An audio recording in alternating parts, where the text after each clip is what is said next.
আসসালামু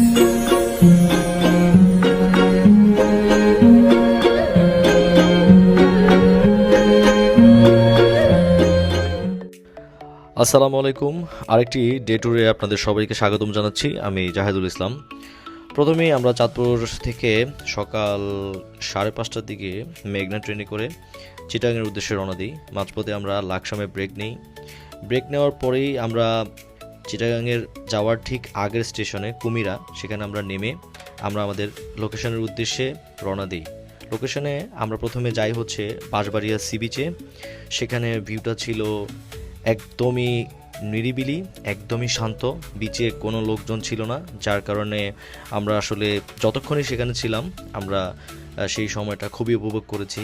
এবং আশেপাশে যেই ঝাউ গাছগুলো ছিল, ঝাউ গাছগুলো খুবই সুন্দর ছিল এবং সেখানের পরিবেশটা ছিল একদমই পারফেক্ট। সমুদ্রের পাশে প্রচণ্ড বাতাস ছিল এবং সমুদ্রের গর্জন ছিল। সেটা অনেকটা কক্সবাজার অথবা সেন্ট মার্টিনের মতো না হলেও সমুদ্রের বেশ ভালো গর্জন পাওয়া যাচ্ছিল। সমুদ্রের গর্জন সবসময় আমাদেরকে মোহিত করে, আমাদেরও ঠিক তেমনই একটি অনুভূতি হচ্ছিল। আমরা বিচের চারপাশটা ঘুরে দেখছিলাম। সময়টা আরও ভালো উপভোগ করার জন্য আমরা একটি হ্যামক নিয়ে গেছিলাম। আমরা হ্যামক টানাই এবং সেখানে বেশ কিছুক্ষণ আমরা পরিবেশটাকে উপভোগ করি। এরপরই আমরা চলে যাই বোটানিক্যাল ইকো পার্কে। সেখানে আমাদের লক্ষ্য ছিল স্বপ্নধরা ঝর্ণা।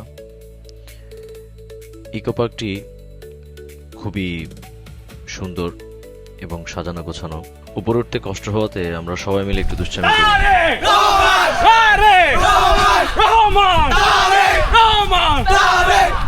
অবশেষে আমরা আমাদের গন্তব্যস্থলে এসে পৌঁছাই এবং বৃষ্টি না হওয়াতে ঝর্ণার পানি একটু কম ছিল এবং প্রচুর মানুষও ছিল। ঝর্ণায় গোসল করা শেষে আমরা সবাই ঝিরিপথ ধরে চলে আসার সিদ্ধান্ত নেই এবং এখানে আমরা সবাই একসাথে হাঁটতেছিলাম। এখানে প্রচুর পানি ছিল, তারপরও আমাদের এই পথে হাঁটতে ভালো লাগছিল।